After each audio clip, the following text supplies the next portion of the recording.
Hello नमस्कार प्यारे साथियों, एक बार फिर से स्वागत है आप सभी का हमारे इस ऑनलाइन स्टडी प्लेटफॉर्म पर। क्या पढ़ रहे हैं? हम पढ़ रहे हैं ट्रांसफार्मर यानी कि परिणाम मित्र।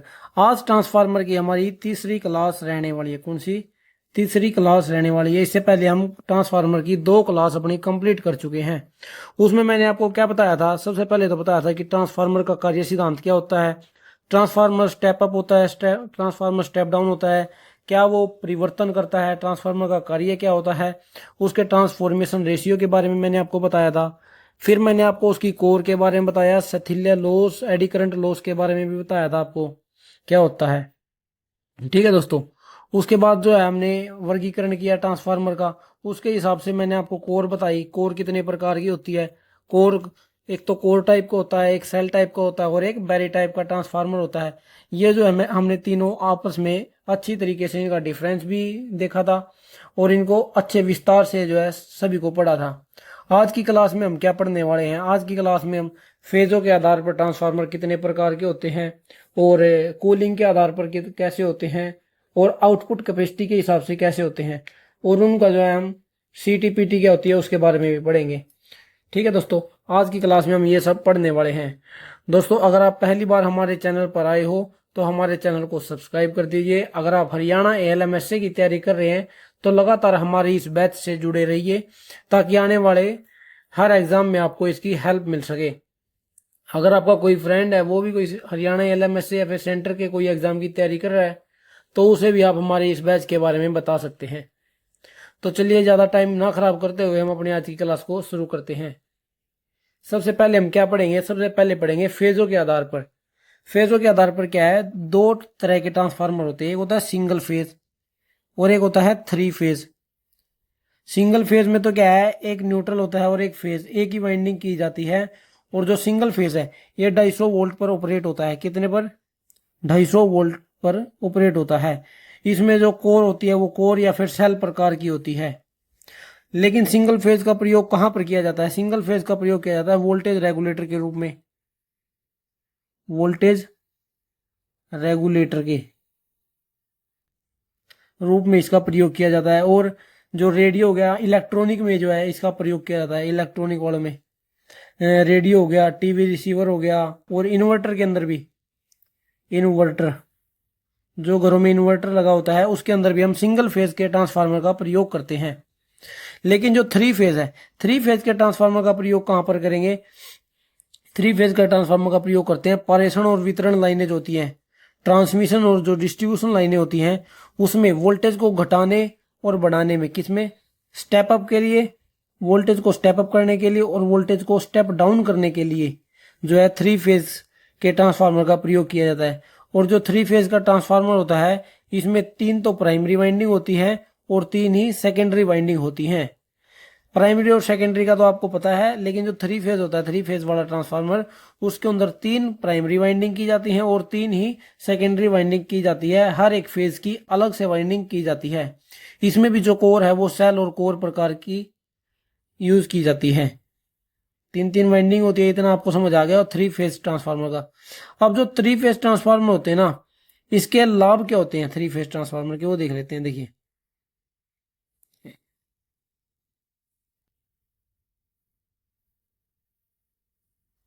देखिए दोस्तों, 3 फेज जो ट्रांसफार्मर होता है इसके कुछ लाभ और कुछ हानियां होती हैं। 3 फेज के पहले तो लाभ देख लेते हैं। ये क्या है? भार में हल्के होते हैं। कैसे होते हैं? हल्के होते हैं। कम जगह चाहिए इनको रखने के लिए, कम जगह। आप कहेंगे सर 3 फेज और सिंगल फेज में तो अंतर तो है। अब 3 फेज का हल्का कैसे हो गया और कम जगह कैसे ली इसने? और सस्ते भी होते हैं। वो किस वजह से होते हैं? जबकि इनके अंदर 3 वाइंडिंग की जाती है। देखिए, जो सिंगल फेज का ट्रांसफार्मर होगा उसके लिए सिंगल फेज के 3 ट्रांसफार्मर की जरूरत पड़ेगी 3 फेज बनाने के लिए, जिसकी अलग अलग बॉडी होगी। अब सिंगल फेज के 3 ट्रांसफार्मर को रखने के लिए 3 स्ट्रक्चर चाहिए, 3 स्ट्रक्चर चाहिए इनको रखने के लिए। लेकिन जो 3 फेज का ट्रांसफार्मर होगा वो केवल एक ही ट्रांसफार्मर होगा, उसको रखने के लिए कम जगह चाहिए, यानी कि एक ही स्ट्रक्चर से काम चल जाएगा। अब सस्ते कैसे होंगे? देखिए, सिंगल फेज के अगर हम 3 ट्रांसफार्मर की तुलना केवल एक ट्रांसफार्मर से करें सिंगल फेज के, 3 फेज के, तो क्या है उसकी तुलना में ये सस्ते पड़ते हैं 3 फेज के। थ्री फेज के जो ट्रांसफार्मर होते हैं वो सस्ते पड़ते हैं किससे, सिंगल फेज के 3 ट्रांसफार्मरों से।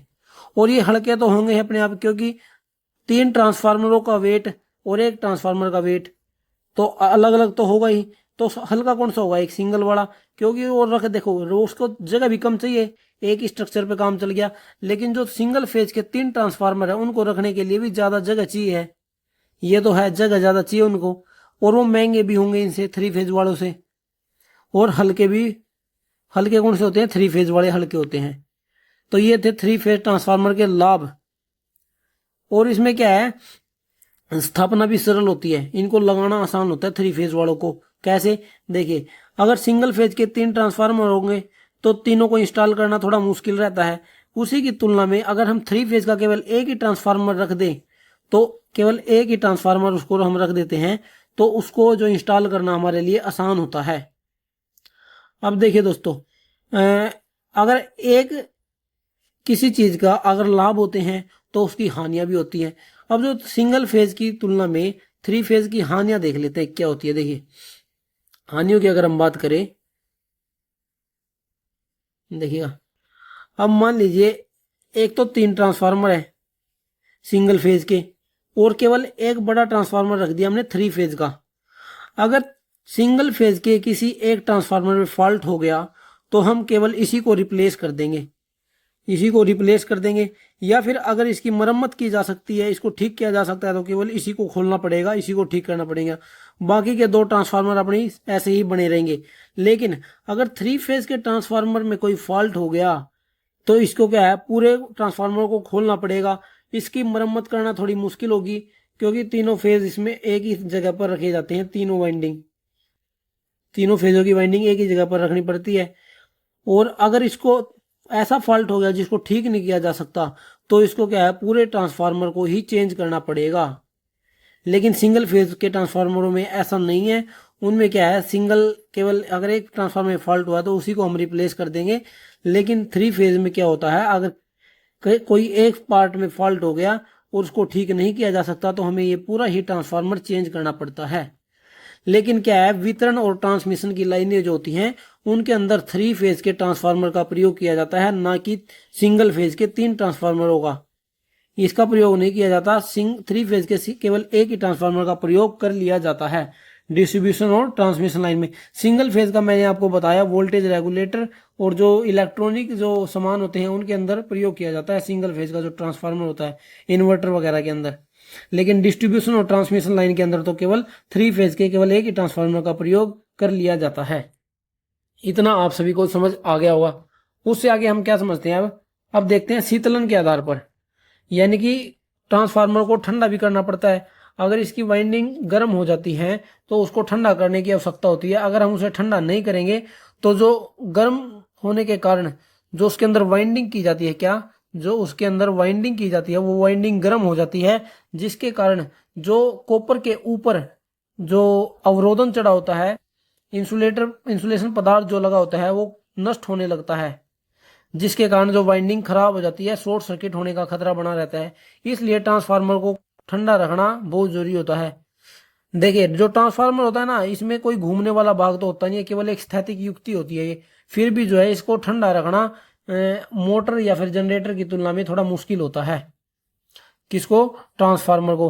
अब जो ट्रांसफार्मर होता है इसको ठंडा रखने की कुछ विधियां होती हैं। देखिए, जैसे एक तो होता है ऑयल नेचुरल। सबसे पहले देख लेते हैं, एक नेचुरल विधि होती है, क्या, जिसे हम कहते हैं natural cooling.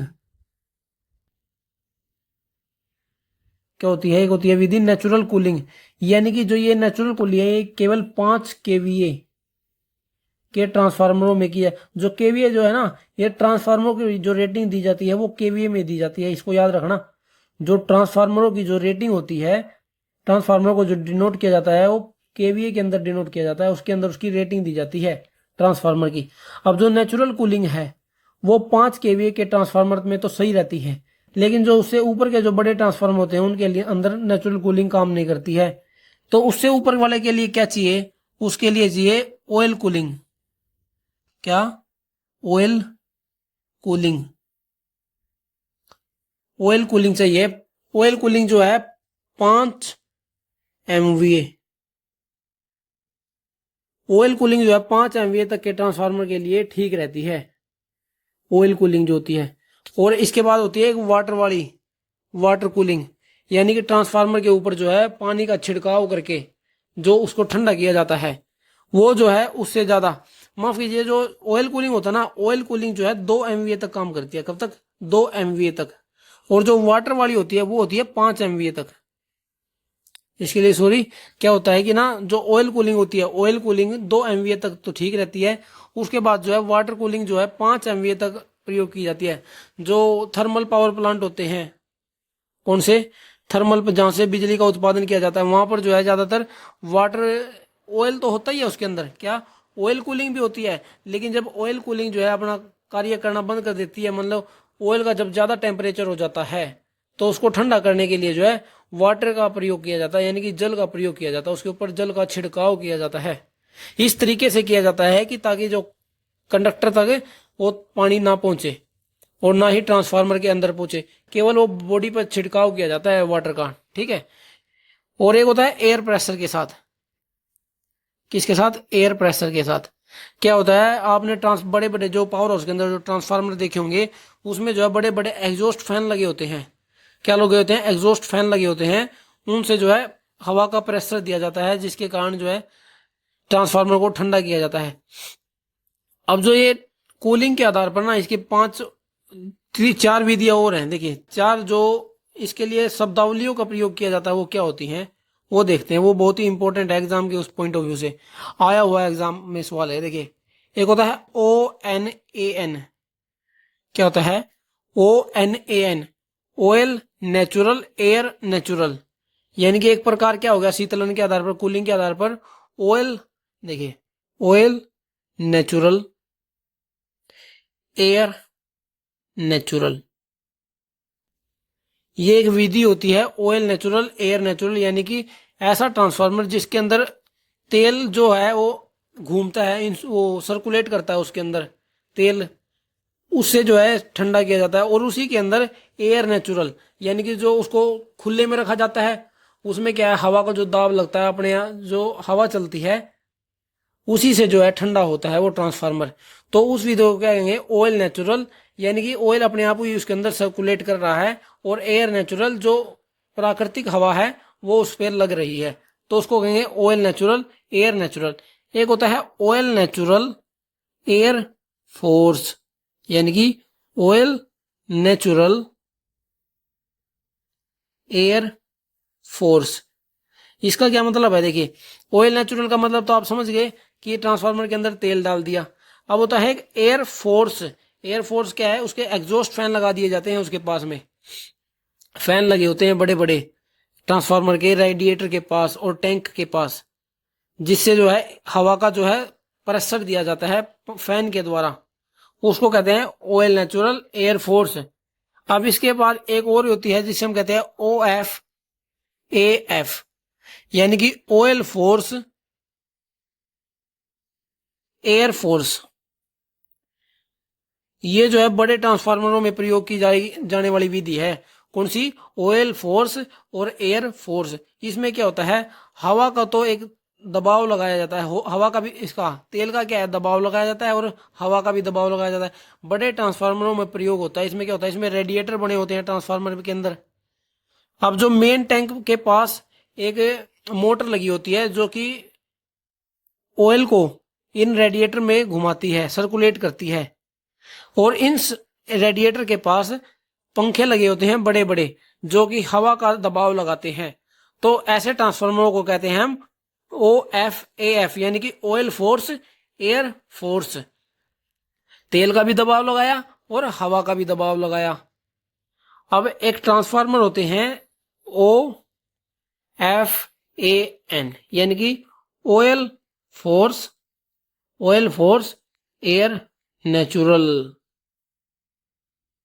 Oil force air natural. इसमें क्या होता है, हवा, इसका तेल का दबाव लगाया जाता है और हवा जो है नेचुरल होती है, यानी कि कोई इसमें इस प्रकार के ट्रांसफार्मर में कोई फैन नहीं लगाए जाते, पंखे नहीं लगाए जाते।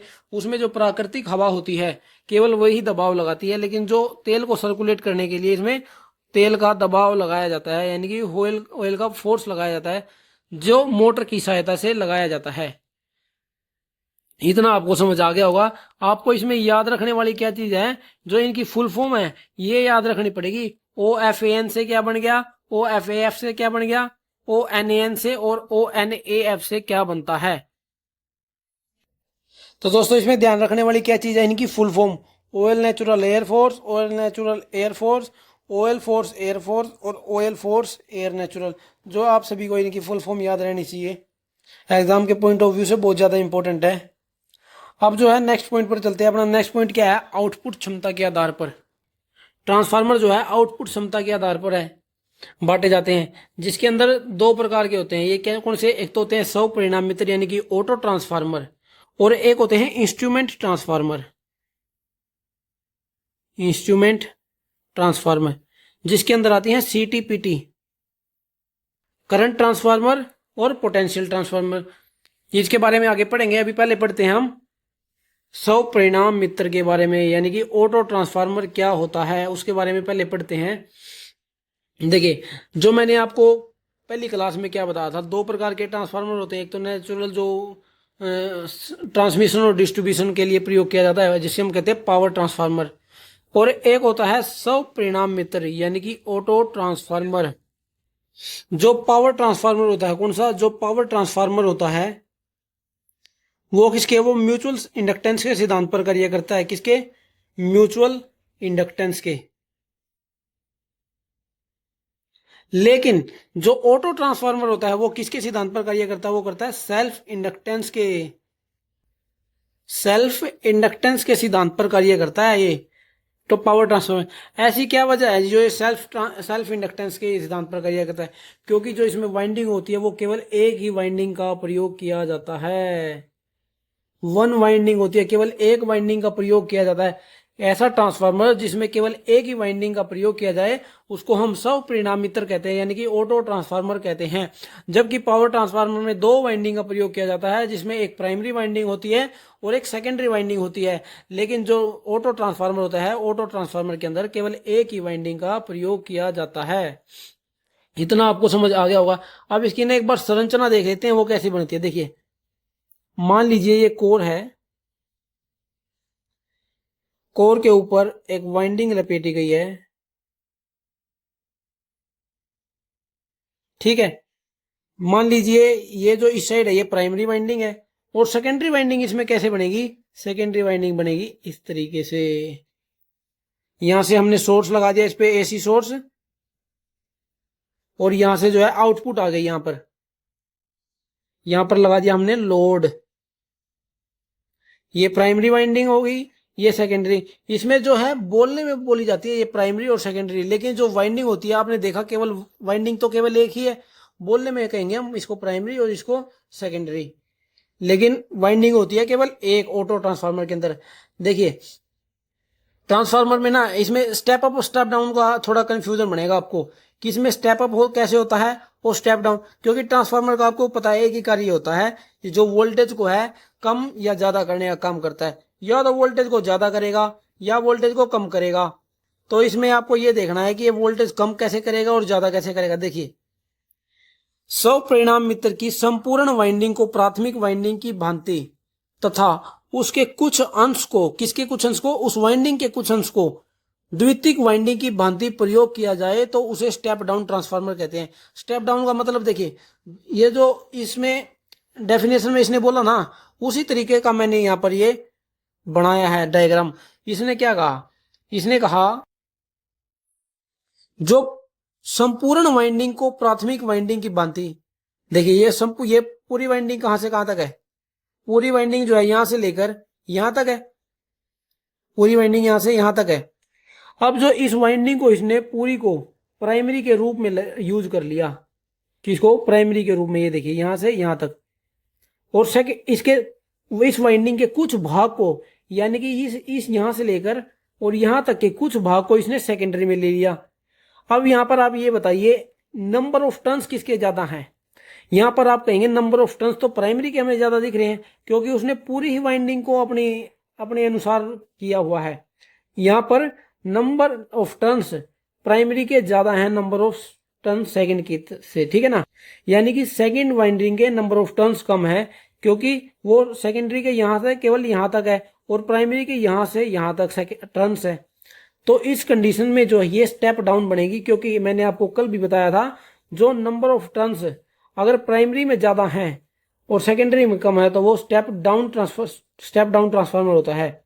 तो यहीं पर इसने कहा संपूर्ण वाइंडिंग तो प्राथमिक वाइंडिंग की भांति तथा उसके कुछ अंश को द्वितीयक वाइंडिंग की भांति प्रयोग किया जाए तो उसे स्टेप डाउन ट्रांसफार्मर। आपको रट्टा नहीं लगाना, आपको समझना है कि मैं आपको क्या बता रहा हूं, रट्टा मारने की जरूरत नहीं है। देखिए दूसरा क्या है, इस प्रकार की वाइंडिंग जिसमें कुछ अंश को तो प्राथमिक वाइंडिंग की भांति तथा संपूर्ण वाइंडिंग को द्वितीयक की भांति प्रयोग किया जाए तो उसे हम स्टेप अप ट्रांसफार्मर कहते हैं।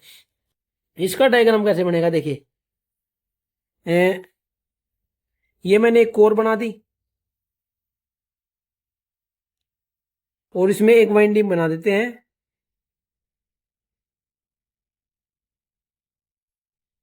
ये इधर से और ये इधर से।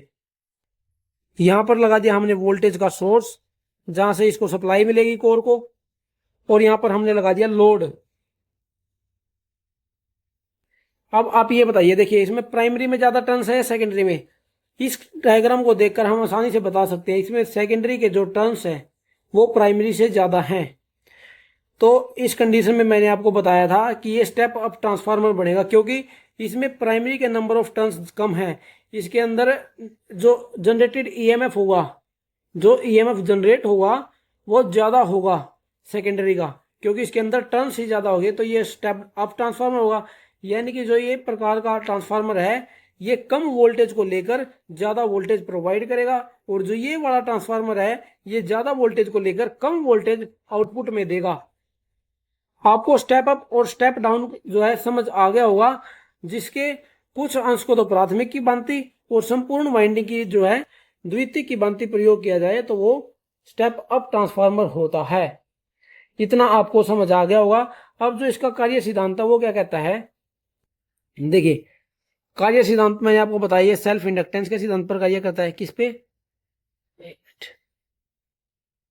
सेल्फ इंडक्टेंस के सिद्धांत पर कार्य करता है।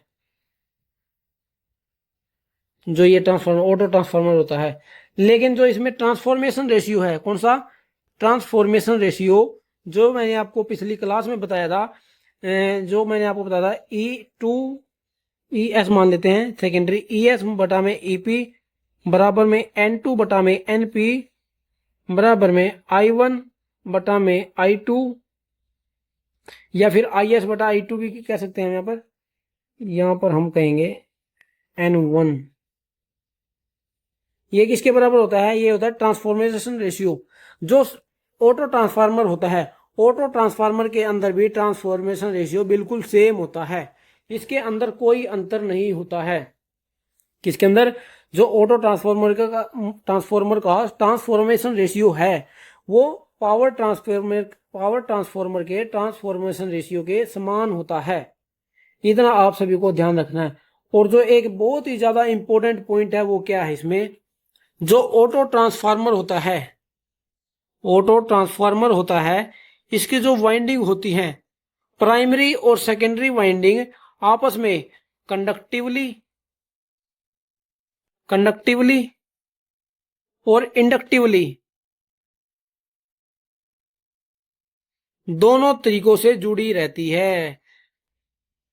याद करो, जब मैं आपको पहली क्लास पढ़ा रहा था, पहली क्लास में मैंने आपको क्या पढ़ाया था, पहले तो हम पावर ट्रांसफार्मर के बारे में पढ़ रहे थे। मैंने जब आपको बताया था जो दोनों वाइंडिंग होती है एक दूसरे से बिल्कुल अलग अलग होती है, वो विद्युतीय रूप से आपस में कभी नहीं जुड़ी होती हैं। ये बात मैंने आपको बिल्कुल साफ शब्दों में बताई थी पहली क्लास में। जो दोनों वाइंडिंग होती है, दोनों वाइंडिंग के बीच में अनंत प्रतिरोध होता है, किसमें, पावर ट्रांसफार्मर में। वो जो है उसके अंदर, पावर ट्रांसफार्मर के अंदर दोनों जो वाइंडिंग है वो केवल इंडक्टिवली यानी कि केवल मैग्नेटिज्म रूप से जुड़ी होती है, या आप मैग्नेटिज्म बोलो या फिर इंडक्टिवली बोलो, एक ही बात है। लेकिन जो ऑटो ट्रांसफार्मर होता है, ऑटो ट्रांसफार्मर के अंदर जो दोनों वाइंडिंग होती है एक ही वाइंडिंग होती है, लेकिन जो उसको प्राइमरी और सेकेंडरी में जो बांटा गया हमारे द्वारा, उसमें क्या होता है, वो कंडक्टिवली भी जुड़ी रहती है। देखा हमने, ये देखिए ये वाइंडिंग एक हो गई, ठीक है, ये प्राइमरी, ये सेकेंडरी होगी और ये प्राइमरी होगी, दोनों आपस में इस वाइंडिंग के जरिए जुड़ी हुई हैं, बिल्कुल जुड़ी हुई हैं।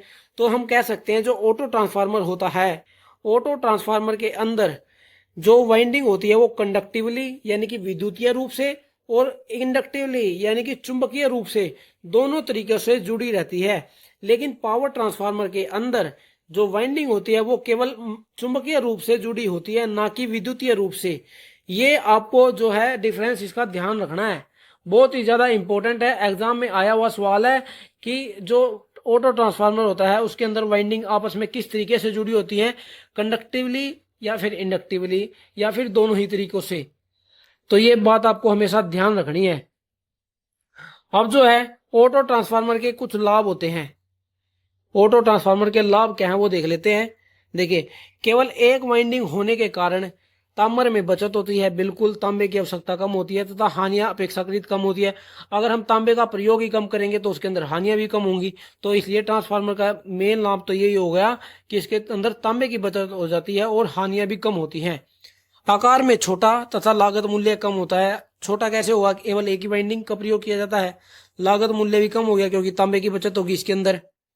अब हानियां जो है कम होने के कारण इसकी दक्षता उच्च होती है। हानियां कम होगी इसके अंदर तो उसके कारण दक्षता उच्च हो जाती है, यानी कि जो एफिशिएंसी है वो पावर ट्रांसफार्मर से, इसकी पावर ट्रांसफार्मर से ज्यादा होती है ऑटो ट्रांसफार्मर की एफिशिएंसी। अब सामान्य ट्रांसफार्मर की तुलना में वोल्टेज रेगुलेशन भी अच्छा होता है, यानी कि वोल्टता नियमन। आगे हम पढ़ेंगे कि वोल्टता नियमन क्या होता है। अभी आप ये ध्यान रख लिए कि जो ऑटो ट्रांसफार्मर की जो वोल्टता रेगुलेशन है वो पावर ट्रांसफार्मर की तुलना में अच्छा होती है। वोल्टेज रेगुलेशन बहुत ही इंपॉर्टेंट होता है, वोल्टेज रेगुलेशन। इस और आगे हम पढ़ेंगे क्या होता है ये वोल्टेज रेगुलेशन।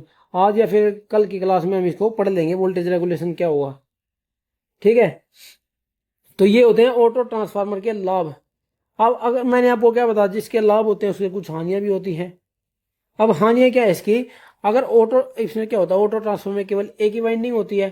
ऑटो ट्रांसफार्मर में क्या होता है, द्वितीयक वाइंडिंग अलग ना होने के कारण इसका उपयोग, जो इसके उपयोग पर आधारित जो उपकरण होते हैं, उसके यंत्र होते हैं जहां पर ऑटो ट्रांसफार्मर का यूज किया जाता है, जब इसकी मरम्मत कार्य करनी होती है तो कारीगर को जो है जो टेक्नीशियन होता है उसको करंट लगने की ज्यादा संभावना होती है। किसमें, ऑटो ट्रांसफार्मर के अंदर, क्योंकि वाइंडिंग एक ही होती है। तो इसमें कारीगर जो टेक्नीशियन होता है उसको जो विद्युत झटका लग सकता है, जो इसके यंत्र जिसके द्वारा ये प्रयोग किया जाता है। इतना आपको समझ आ गया होगा उपयोग इसके। अब आगे क्या है, इसका उपयोग कहाँ किया जाता है ये भी देख लेते हैं। लाभ और हानि तो हमने इसकी देख ली, अब इसको ये देख लेते हैं इसको यूज कहाँ पर किया जाता है।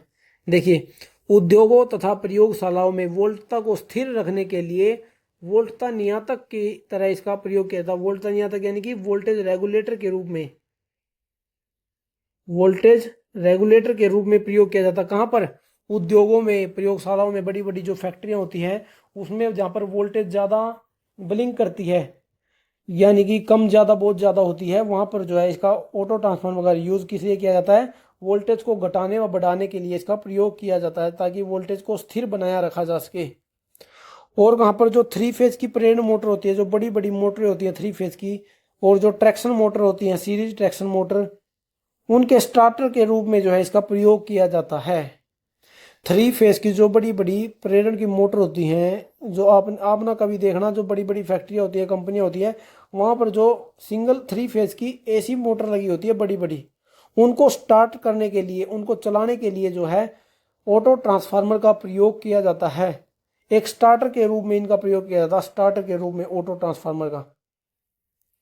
वितरण लाइनों में घटी हुई वोल्टता को बढ़ाने के लिए, वितरण यानी कि जो डिस्ट्रीब्यूशन लाइनें होती हैं उसमें अगर वोल्टेज कम हो गई तो उसमें क्या है, अभिवर्धक यानी कि वोल्टेज बूस्टर के रूप में इसका प्रयोग किया जाता है।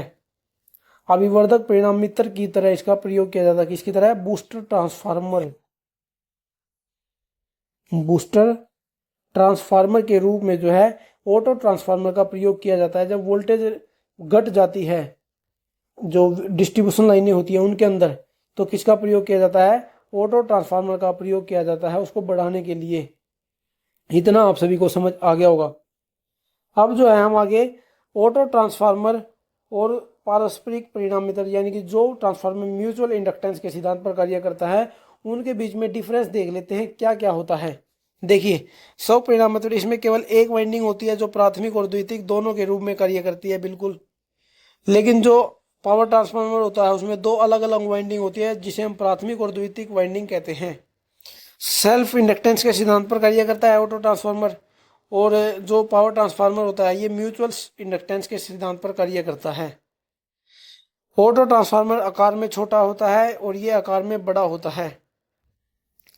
इसमें विद्युत शक्ति को प्राथमिक से द्वितीयक परिपथ में आंशिक रूप से विद्युत परिवर्तन की प्रक्रिया द्वारा और आंशिक रूप से प्रत्यक्ष प्रवाह द्वारा स्थानांतरित किया जाता है। इसका मतलब क्या है, जो ऑटो ट्रांसफार्मर होता है उसमें जो वोल्टेज जो ट्रांसफर की जाती है प्राइमरी से सेकेंडरी के बीच में, वो कुछ तो विद्युत कनेक्शन के रूप में कर दी जाती है और कुछ चुंबकीय रूप से कर दी जाती है।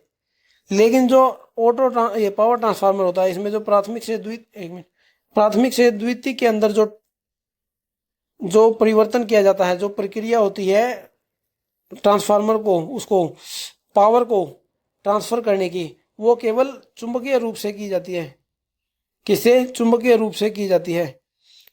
और ऑटो ट्रांसफार्मर में कम तांबे की आवश्यकता होती है, इसमें अधिक तांबे की आवश्यकता होती है। ऑटो ट्रांसफार्मर में हानियां कम होने के कारण दक्षता उच्च होती है, जबकि जो पावर ट्रांसफार्मर होता है इसके अंदर तांबा और लोह हानि अधिक होने के कारण दक्षता कम होती है।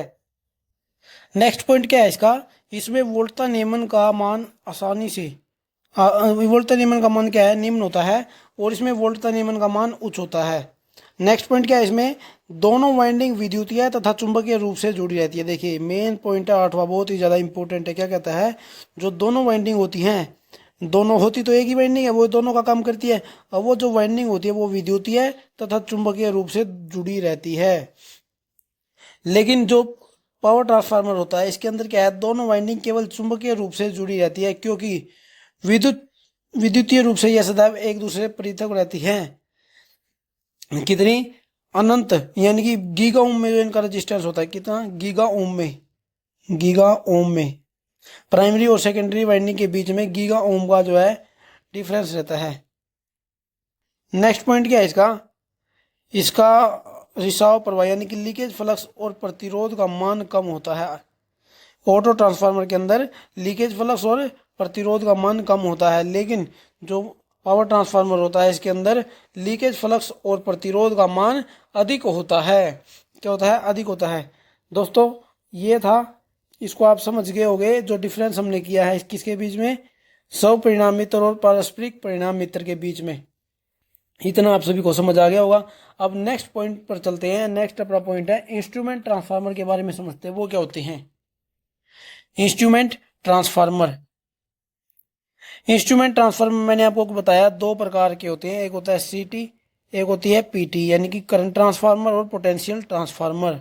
पोटेंशियल ट्रांसफार्मर को हम वोल्टेज ट्रांसफार्मर भी कह सकते हैं।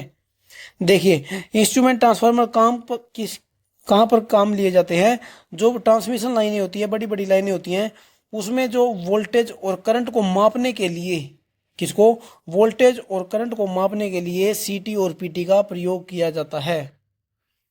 क्या होता है, जो पारेषण लाइन में अधिक मात्रा की धारा तथा वोल्टता मापन हेतु साधारण उपकरण काम में नहीं आते, जैसे एमीटर हो गया, वोल्ट मीटर हो गया, मल्टीमीटर हो गया, उनके द्वारा जो है हम हाई वोल्टेज और हाई करंट को नहीं माप सकते।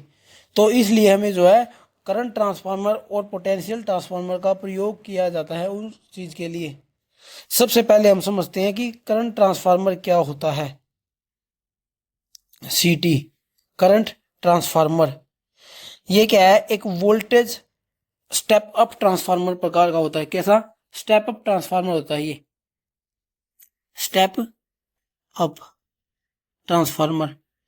अब आप याद करिए, जब मैंने आपको बताया था, जब हम पावर ट्रांसफार्मर के बारे में पढ़ रहे थे, तब मैंने आपको एक चीज बताई थी, जो ट्रांसफार्मर होता है ना, वोल्टेज के मान में परिवर्तन करता है। किसके?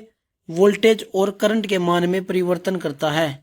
लेकिन जो ट्रांसफार्मर होता है वो कभी भी पावर में कोई बदलाव नहीं करता, पावर में कोई भी बदलाव नहीं करता। जितना पावर ये लेता है उतनी पावर ये आउटपुट में दे देता है। तो मैंने आपको क्या फॉर्मूला पढ़ाया था इसका, P बराबर VI होता है। अगर वोल्टेज बढ़ेगी यहाँ पर V बराबर P बटे I बन गया। अगर ट्रांसफार्मर के अंदर वोल्टेज बढ़ रही है तो करंट का मान कम होगा, अगर वोल्टेज कम हो रही है तो करंट का मान बढ़ता है ट्रांसफार्मर के अंदर। क्योंकि ऐसा क्यों करना पड़ता है? क्योंकि इसमें जो पावर होती है वो समान रहती है, पावर कभी भी चेंज नहीं होती। अब पावर को चेंज नहीं होना, लेकिन हमें वोल्टेज को बढ़ाना है तो करंट के मान को तो कम करना ही पड़ेगा, अपने आप ही होगा करंट का मान तो कम। तो इस सिद्धांत पर जो है हम कह सकते हैं कि ये स्टेप अप ट्रांसफार्मर होता है। अब ये स्टेप अप कैसे होता है वो भी हम समझ लेते हैं। देखिए मेन पॉइंट है ये जो ये इंस्ट्रूमेंट यानी कि जो सीटी होती है ये स्टेप अप प्रकार की किस तरीके से होती है, स्टेप अप। अब आप ये बताइए, जो पारेषण लाइन होती है, जो ट्रांसमिशन लाइनें होती हैं, इसके अंदर करंट का मान बहुत ही ज्यादा होता है, 100 एम्पेयर का मान लेते हैं, 100 एम्पेयर का मान होता है इसका। कम इसको जो ट्रांसमिशन लाइनें होती है उसके अंदर हम 100 एम्पेयर का करंट मान लेते हैं। लेकिन जो एमीटर होता है, एमीटर जो है 0 से 5 एम्पेयर तक को माप सकता है। एमीटर क्या है? 0 से 5 एम्पेयर तक को माप सकता है। अब हमें 100 एम्पेयर को कम करके ही तो एमीटर के से हम माप सकते हैं। हमें 100 एम्पेयर के मान को कम करना पड़ेगा। और वो कम कैसे होगा? वोल्टेज को बढ़ाकर। किसको? वोल्टेज। जब हम वोल्टेज को बढ़ाएंगे तभी तो करंट का मान कम होगा। और स्टेप अप स्टेप डाउन हम किस तरीके से डिनोट करते हैं? वोल्टेज के हिसाब से, कि वोल्टेज को बढ़ाएगा तो वो स्टेप अप है, वोल्टेज को घटाएगा तो वो स्टेप डाउन होता है। तो हम अब यहाँ पर सीटी को स्टेप अप क्यों बोलते हैं हम? क्योंकि हम यहाँ पर वोल्टेज बढ़ा रहे हैं, हमें यहाँ पर वोल्टेज को बढ़ाना पड़ेगा तभी तो करंट का मान कम होगा। तो ये बहुत ही ज्यादा इंपॉर्टेंट है और इसका रट्टा लगाने की जरूरत नहीं है, इसको समझने की जरूरत है कि जो सीटी होती है वो स्टेप अप प्रकार की होती है। वो किस प्रकार से होती है? क्योंकि इसके अंदर करंट का मान कम करना पड़ता है। अगर करंट का मान कम करना पड़ेगा तो वोल्टेज का मान बढ़ाना पड़ेगा। अगर वोल्टेज का मान बढ़ रहा है तो वो स्टेप अप प्रकार का ट्रांसफार्मर है। बिल्कुल सिंपल सी बात है। अब जो इसका डायग्राम है वो कैसे बनता है वो देखिए सीटी का।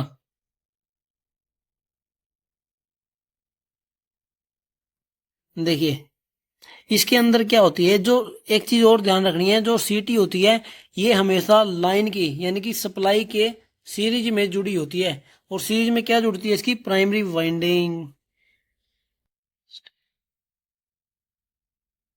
इसमें क्या होता है, जो सीटी का जो डायग्राम होता है ना, सीटी में क्या होता है, जो प्राइमरी में तो केवल एक या दो या फिर तीन टर्न हो जाते हैं इसके। क्या होता है, जो इसकी जो प्राइमरी वाइंडिंग होती है, प्राइमरी वाइंडिंग के अंदर एक, दो या फिर तीन ही टर्न होते हैं। चूंकि ये भी ट्रांसफार्मर होता है, सीटी क्या होता है? करंट ट्रांसफार्मर होता है। अब ये ट्रांसफार्मर है, इसके अंदर भी दो वाइंडिंग होगी। अब क्या होता है, जो इसकी जो प्राइमरी वाइंडिंग है, ये मैंने कौन सी वाइंडिंग बनाई है इसकी? ये बनाई है मैंने इसकी प्राइमरी वाइंडिंग। प्राइमरी वाइंडिंग के अंदर बहुत ही कम टर्न होते हैं, 2 या 3 टर्न होते हैं। और लेकिन जो सेकेंडरी वाइंडिंग होती है, सेकेंडरी जो वाइंडिंग होती है उसके अंदर बहुत ही ज्यादा टर्न्स लगाए जाते हैं। और उसके सीरीज में क्या है, एक एम मीटर जोड़ दिया जाता है। एम मीटर, ये क्या लगा दिया मैंने इसके नीचे? ये लगा दिया एम मीटर, जो 0 से 5 एम्पेयर के करंट की गणना कर सकता है। किसकी गणना कर सकता है? 0 से 5 एम्पेयर के करंट की गणना कर सकता है। अब ये जो प्राइमरी होती है, ये यहाँ से सप्लाई आई और यहाँ से सप्लाई चली जाती है। क्यों? और जो सेकेंडरी है वो अलग रहती है इससे, प्राइमरी से। इतना आपको समझ आ गया होगा। अब ये कैसे, किस प्रकार का ट्रांसफार्मर मैंने आपको बताया, ये होता है step up transformer. Step up transformer कैसे होता है? जो N2 के ज्यादा टर्न्स होते हैं N1 से, इतना आपको पता होगा। तो यहाँ पर आप देख सकते हैं जो N2 के जो ज्यादा टर्न है N1 से, N1 में तो केवल 1, 2 या 3 ही टर्न होते हैं। इतना आप सभी को समझ आ गया होगा। और जो प्राइमरी होती है, प्राइमरी में मोटे तार की 2 या 3 लपेटे लगा दिए जाते हैं, मोटे तार के, मोटे कॉपर के वायर के। और जो सेकेंडरी होती है उसमें पतली वायर के बहुत ही ज्यादा टर्न बनाए जाते हैं, जिससे कि वोल्टेज बढ़ाया जा सके और करंट का मान घटाया जा सके।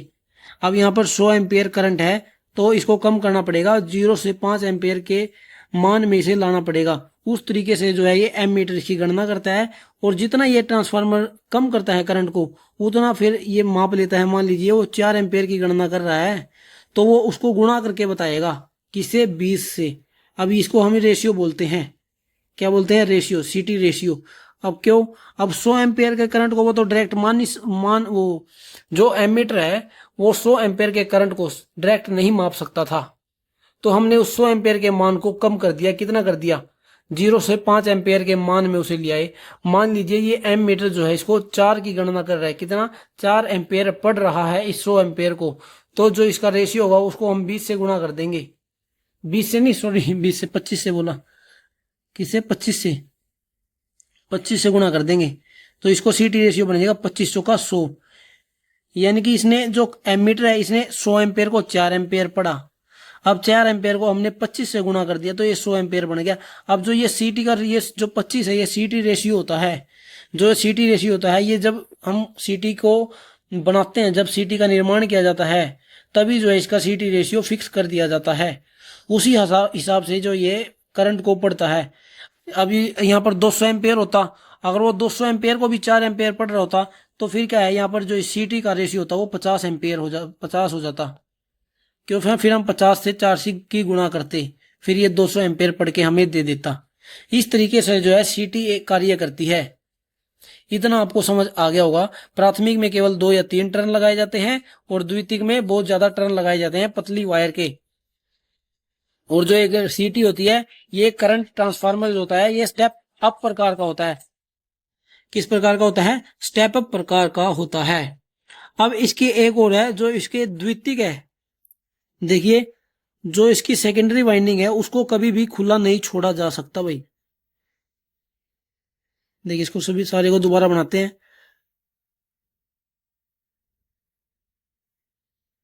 ये मोटी तार का एक लपेट बना दिया, इसके 2-3 टर्न लगा दिए। अब जो है सेकेंडरी में छोटी पतली तार के अनेक लपेटे बना दिए जाते हैं और यहाँ पर जो है एम मीटर लगा दिया गया है। अब जो इसकी जो ये प्राइमरी सेकेंडरी वाइंडिंग होती है, कौन सी? जो इसकी सेकेंडरी वाइंडिंग है ये, इस सेकेंडरी वाइंडिंग को कभी भी खुला नहीं छोड़ा जा सकता। खुले का मतलब क्या है? यहाँ पर देखिए ऐसे नहीं छोड़ा इसे जा सकता, खुला नहीं छोड़ा जा सकता। क्यों नहीं छोड़ा जा सकता? क्योंकि जो है ये स्टेप अप प्रकार का ट्रांसफार्मर होता है। स्टेप अप का मतलब क्या है? अब इसके अंदर जो सेकेंडरी वाइंडिंग के अंदर बहुत ही ज्यादा वोल्टेज जनरेट होती है। अगर बहुत ज्यादा वोल्टेज जनरेट होगी तो क्या है, ये जो सेकेंडरी की जो वाइंडिंग होती है ये इसके ऊपर जो इंसुलेशन चढ़ा होता है वो जल जाता है। अगर एग्जाम में सवाल आ जाए कि सीटी की सेकेंडरी वाइंडिंग को खुला क्यों नहीं छोड़ा जा सकता, तो उसका आंसर बनेगा क्योंकि उसकी जो सेकेंडरी की जो वाइंडिंग है वो जल जाती है। क्या है? क्योंकि उच्च मान की प्राथमिक वाइंडिंग जो है इसके जो सेकेंडरी की जो वाइंडिंग होती है वो जल जाती है क्योंकि इसके अंदर वोल्टेज बहुत ही ज्यादा होती है। और क्या है, इसमें जो प्राइमरी वाइंडिंग होती है वो सप्लाई के सीरीज में जुड़ी होती है और जो सेकेंडरी होती है सेकेंडरी के सीरीज में क्या जुड़ा होता है? एम मीटर जुड़ा होता है। सेकेंडरी की सीरीज में एम मीटर जुड़ा होता है। और एक बात हमेशा ध्यान रखनी है, जो सेकेंडरी है उसको कभी भी खुला नहीं छोड़ा जा सकता क्योंकि द्वितीयक वाइंडिंग में उच्च वोल्टेज उत्पन्न होता है और उच्च वोल्टेज जो है इसके इंसुलेशन को ब्रेक कर देता है जिसके कारण दुर्घटना हो सकती है। उम्मीद है आप सभी को जो है करंट ट्रांसफार्मर अच्छे तरीके से समझ आ गया होगा। एक बार दोबारा से बताता हूं, करंट ट्रांसफार्मर स्टेप अप प्रकार का होता है। हम बोल सकते हैं इसको voltage step up transformer, voltage step up और current step down. Current step down exam में वो किसी रूप में भी पूछ सकता है। वो वोल्टेज को मान कर भी पूछ सकता है और करंट को मान कर भी पूछ सकता है। वो पूछेगा कि करंट स्टेप अप होता है या स्टेप डाउन होता है। करंट तो हमने सबने देखा, इससे इसके डायग्राम से भी स्टेप डाउन ही होता है क्योंकि एमीटर को कम चाहिए करंट मापने के लिए। तो करंट स्टेप डाउन होता है और वोल्टेज स्टेप अप होती है। और मैंने आपको क्या बताया, प्राइमरी में केवल 2 या 3 टर्न होते हैं मोटे तार के और जो सेकेंडरी के अंदर पतली तार के अनेक टर्न बनाए जाते हैं। और जो एम्पेयर मीटर होता है वो 0 से 5 एम्पेयर तक के मान को माप सकता है। और एक मैंने आपको बताया जो सेकेंडरी है इसकी वाइंडिंग को कभी भी खुला नहीं छोड़ा जा सकता। इतना जो है सीटी के बारे में मैंने आपको बताया। अब हम पढ़ते हैं इसके आगे पोटेंशियल ट्रांसफार्मर के बारे में। किसके बारे में? पोटेंशियल ट्रांसफार्मर के बारे में, पीटी के बारे में। सीटी तो हमने जो है सीरीज में लगाते हैं सप्लाई के। सीटी क्या है? सप्लाई के सीरीज में लगाई जाती है। लेकिन इसमें पोटेंशियल ट्रांसफार्मर में ऐसा नहीं होता। पोटेंशियल ट्रांसफार्मर में जो है पीटी को सप्लाई के पैरेलल में लगाया जाता है। पीटी को सप्लाई के पैरेलल में लगाया जाता है। ये बात हमेशा आपको ध्यान रखनी है। किस तरीके से, देखिए ये आर फेस हो गया, ये वाई फेस हो गया और ये बी फेस हो गया।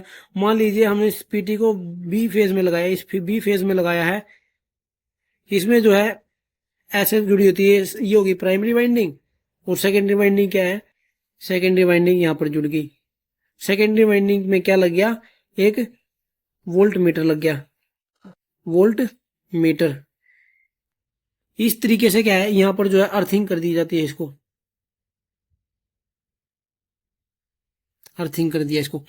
तो हर फेज में अलग एक पीटी लगाई जाती है जो ट्रांसमिशन लाइन होती है। कभी आप पावर हाउस में जाओगे तो वहां पर देखना, जो तीनों फेज होते हैं, तीनों फेज पे अलग अलग वो ये पीटी लगाई जाती है, पोटेंशियल ट्रांसफार्मर लगाया जाता है।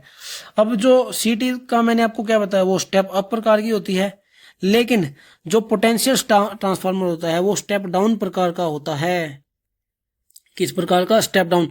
अब आप मुझे ये बताइए, जो ये वोल्ट मीटर है, अगर हमें पीटी की जरूरत ही क्यों पड़ी, क्योंकि जो वोल्ट मीटर होता है वो डायरेक्ट जो है इतनी हाई वोल्टेज को नहीं माप सकता।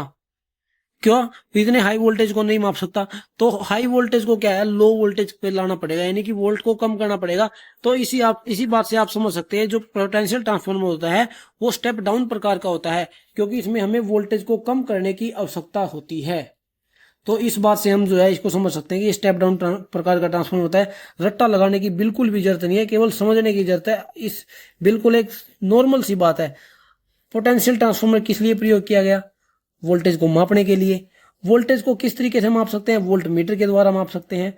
अगर वोल्ट मीटर में इतनी क्षमता होती कि वो इतने हाई वोल्टेज को माप ले, तो क्या है, उसको सीधा ही पैरेलल में लगा देते इसके लाइन के। लेकिन क्या है, वोल्ट मीटर इतने को माप नहीं सकता। तो वोल्ट मीटर कितने को माप सकता है, जो इसके अंदर पीटी के अंदर वोल्ट मीटर लगाया जाता है वो 0 से 120 वोल्ट को माप सकता है। किसको, 0 से 120 वोल्ट को माप सकता है, जो इसके अंदर ये पीटी की ट्रांसफार्मर के अंदर लगाया जाता है वो वोल्ट मीटर। अब 120 वोल्ट कैसे लानी पड़ेगी, हमें उस वोल्टेज को कम करना पड़ेगा।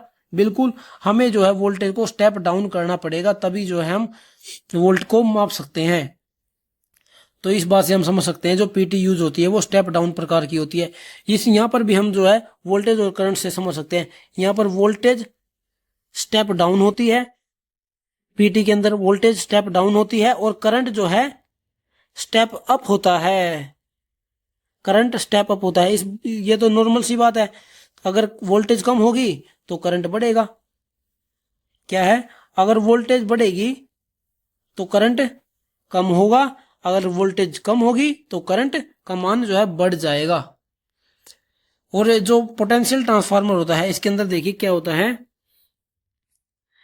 इसमें भी जो है प्राइमरी के अंदर, इसमें क्या है, प्राइमरी के अंदर बहुत ज्यादा टर्न लगाए जाते हैं और सेकेंडरी के अंदर केवल 1, 2 या 3 ही टर्न इसके बनाए जाते हैं। अब ये कैसे देखें हम, देखिए मैंने आपको बताया कि स्टेप डाउन प्रकार का होता है। किसा, स्टेप डाउन प्रकार का, यानी कि इसमें जो नंबर ऑफ टर्न्स होंगे प्राइमरी में सेकेंडरी से ज्यादा होंगे। तो इसमें आपको ध्यान रखना है, जो प्राइमरी होती है, प्राइमरी में पतली तार के अनेक टर्न बनाए जाते हैं और सेकेंडरी में मोटी तार का 1, 2 या 3 टर्न इसके बना दिए जाते हैं, जिससे ये स्टेप डाउन ट्रांसफार्मर बन जाता है। इतना आपको समझ आ गया होगा। तो मैंने आपको सीटी और पीटी के बारे में जो है विस्तार से बता दिया है। उम्मीद है आप सभी को सीटी और पीटी के बारे में अच्छे तरीके से पता चल गया होगा। तो दोस्तों, आज की क्लास में हम इतना ही पढ़ते हैं। कल की क्लास में हम जो है पावर ट्रांसफार्मर और के जो रूप होते हैं, यानी कि एक होता है डिस्ट्रीब्यूशन ट्रांसफार्मर और एक होता है पावर ट्रांसफार्मर, उनके बारे में कल हम पढ़ेंगे। और जो वाइंडिंग होती है, स्टार में होती है, डेल्टा में होती है, स्टार डेल्टा भी होती है, डेल्टा स्टार भी होती है, स्टार स्टार भी होती है, डेल्टा डेल्टा भी होती है। एस पर और वीवी संयोजन होता है, स्टार इंटर स्टार होता है, डेल्टा इंटर स्टार वाइंडिंग होती है। उन सभी वाइंडिंग के बारे में हम अपनी कल की क्लास में विस्तार से पढ़ेंगे। आज की क्लास में इतना ही पढ़ते हैं। आज की क्लास में मैंने आपको क्या बताया, सीटीपीटी के बारे में आपको बता दिया है, ऑटो ट्रांसफार्मर के बारे में विस्तार से बता दिया है किस तरीके से कार्य करता है, और ट्रांसफार्मर किस तरीके से ठंडा होता है, ट्रांसफार्मर सिंगल फेज में कैसा होता है और 3 फेज में कैसा होता है, कहां पर उनका प्रयोग किया जाता है, इस चीज के बारे में मैंने आपको आज की क्लास में विस्तार से समझाया है। अगर आपको वीडियो अच्छी लगी हो तो वीडियो को लाइक करना। अगर आपको दोस्त कोई इलेक्ट्रिशियन थ्योरी पढ़ना चाहता है उसके पास आप वीडियोस को शेयर कर सकते हैं। साथ के साथ आप चैनल को सब्सक्राइब कर सकते हैं। तो दोस्तों आज की क्लास में बस इतना ही, मिलते हैं नेक्स्ट क्लास में।